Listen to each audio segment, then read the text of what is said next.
Bismillahirrahmanirrahim. Assalamualaikum warahmatullahi wabarakatuh. Kami dari kelompok 5B, pada kesempatan kali ini akan membahas terkait proses gastrulasi pada beberapa hewan. Sebelumnya, apa itu proses gastrulasi? Gastrulasi adalah suatu proses yang dinamis, di mana berlangsungnya migrasi sel-sel secara terintegrasi yang dilakukan melalui berbagai macam gerakan-gerakan morfogenik. Pada fase ini, sel dalam embrio semakin aktif untuk berproliferasi. Nah, apa itu proliferasi? Proliferasi itu sendiri adalah suatu fase sel ketika mengalami pengulangan siklus sel tanpa hambatan atau aktif membelah. Istilah proliferasi sel secara khusus berlaku untuk peningkatan jumlah sel. Dengan proses ini akan memungkinkan sel berpindah atau bergerak dikarenakan adanya pertambahan jumlah sel di dalam embrio. Nah, adanya pergerakan atau migrasi sel-sel akan menyebabkan terjadinya perubahan lingkungan mikro dalam embrio sehingga menyebabkan terjadinya perubahan perilaku sel-sel di dalamnya. Nah, hal ini akan merangsang setiap sel untuk berdiferensiasi membentuk lapisan lembaga yang berupa ektoderm, endoderm, dan juga mesoderm. Lalu apa saja sih yang akan dibahas pada video kali ini? Pertama, yakni ada pembahasan terkait gerakan morfogenetik pada gastrulasi secara umum. Lalu yang kedua, ada pembahasan terkait gastrulasi pada Asterias. Lalu yang ketiga, ada pembahasan terkait gastrulasi pada amfibi. Lalu yang keempat, ada pembahasan lebih lanjut terkait gastrulasi pada Aves. Dan yang terakhir ada pembahasan terkait gastrulasi pada mamalia. Simak penjelasannya. Epiboli adalah gerakan hasil pembelahan di kutub animal menuju kutub vegetal. Pembelahan di kutub animal terjadi lebih cepat dibandingkan di kutub vegetal, maka jumlah sel lebih banyak di kutub animal. Involusi adalah gerakan membelok dari suatu lapisan luar yang tumbuh meluas masuk ke dalam dan kembali meluas di dalam. Ini adalah dua gerakan yang berlawanan. Ketika permukaan apikal sel terlipat ke dalam, maka itu disebut invaginasi. Sedangkan jika permukaan basal sel terbalik atau terlipat keluar, maka itu disebut evaginasi. Oleh karena itu, invaginasi dan evaginasi adalah lipatan terlokalisasi dari lembaran sel. Ini merupakan gambaran proses invaginasi pada saat gastrulasi. Dapat dilihat bahwa pergerakan pada konvergen merupakan pergerakan ketika sel-sel itu bergerak memusat kepada satu arah. Adapun pergerakan sel secara divergen, artinya sel-sel dari satu arah yang sama itu bergerak menuju kedua arah yang berbeda. Ingresi adalah gerakan sel secara individual dari suatu lapisan sel ke dalam suatu rongga embrioni. Sedangkan delaminasi adalah pemisahan suatu lapisan sel sehingga terbentuk dua lapisan sel yang berbeda. Selanjutnya ialah mengenai gastrulasi pada Asterias. Proses gastrulasi pada Asterias dimulai dengan sel mesenkim primer memisah dari lempeng vegetal dan berpindah ke dalam blastosol melalui gerakan ingresi. Kemudian lempeng vegetal akan mengalami invaginasi serta sel-sel mesenkim sekunder mulai membentuk filodopia. Sel-sel endoderm pada tahap gastrulasi akan membentuk arkenteron. Antara ujung arkenteron dan sel-sel ektoderm akan dibentuk penyambung yang dibuat oleh sel-sel mesenkim sekunder. Pada tahap akhir gastrula, arkenteron akan tertarik sehingga endoderm arkenteron akan bersatu dengan ektoderm dinding blastosol. Pada tahap gastrula selesai, ketika sudah terbentuknya saluran pencernaan, mulut dan anus pada endoderm, serta membentuk permukaan luar bersilia pada ektoderm. Alur proses gastrulasi pada Asterias bisa dilihat pada gambar berikut. Selanjutnya, gastrulasi pada amfibi. Pada tahap gastrula pada amfibi diawali dengan terbentuknya sobekan indentasi di bawah bidang ekuator yang akan menjadi tempat proses invaginasi. Awalnya, sel-sel makromer dan mikromer akan terus membelah, namun karena sel mikromer lebih cepat membelah, maka terjadi gerakan epiboli. Selain itu, terjadi juga indentasi yaitu perobekan yang kemudian menyebabkan sel-sel mikromer bermigrasi secara konvergen memusat ke dalam robekan tersebut. Kemudian, sel-sel tersebut akan melakukan involusi dan invaginasi dengan arah membelok ke dalam, yang kemudian dilanjutkan dengan gerakan migrasi divergen sehingga mendesak yolk dan blastosol menjadi lebih kecil. Fase akhir gastrulasi pada amfibi ditandai dengan terdapatnya gastrosol atau arkenteron yang terbentuk dari mesoderm. Sementara itu, yolk yang sebelumnya terdesak sebagian akan keluar sehingga terjadi evaginasi yolk plug.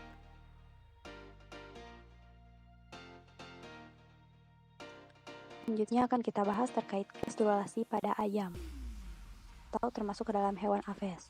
Pembelahan secara umum dimulai pada fase morula.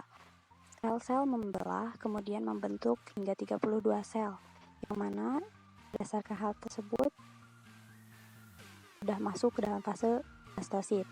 Nah, blastosid akan mengalami pematangan, sel-selnya akan mengalami diferensiasi dan spesialisasi pada tahap gastrula akan kita bahas pada saat ini. Tahap gastrula, jika kita mulai gambarkan, katakanlah karena yang berwarna hijau itu merupakan telur ayam yang luarnya, dan yang berwarna kuning itu berupa yolk atau kuning telurnya.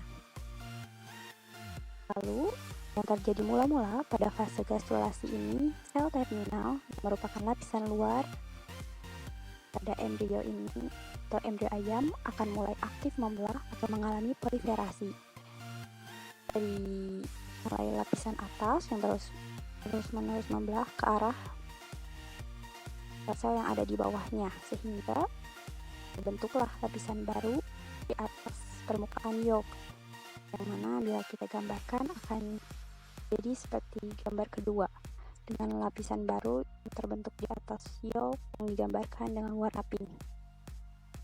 Kemudian dalam waktu tertentu terbentuk lapisan baru kedua. Dapat dilihat pada gambar ketiga, nama pembentukan lapisan baru kedua ini, kuning telur atau yolknya ini akan terus menipis bagian kantungnya. Lapisan terbaru kedua akan menjadi lapisan terluar berupa cangkang telur atau ectoderm. Bila digambarkan untuk selanjutnya, gastrulasi pada aves akan seperti pada gambar keempat. Kemudian pada bagian terluar akan terbentuk jaringan berbentuk pori yang disebut gastopor.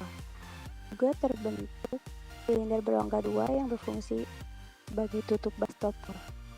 Sel pori digambarkan pada gambar keempat kemudian akan melakukan invaginasi. Dapat dilihat sedikit melekuk pada yang ditunjuk dengan panah merah.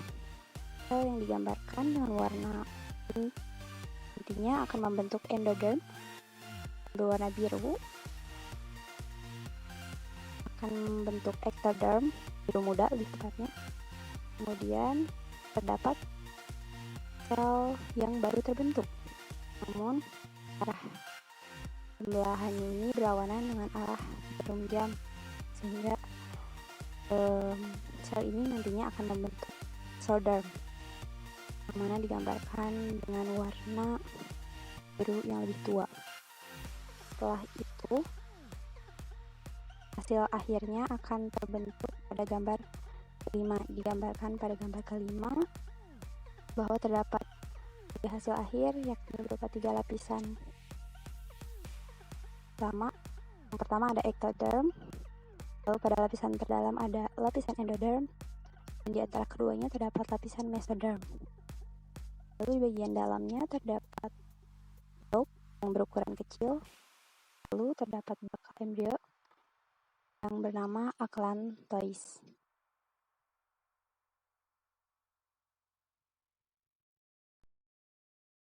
Setelah embrio berkembang menjadi fase blastula yang bertipe blastokista, kita dapat melihat struktur bagian terluar yang disebut trophoblast.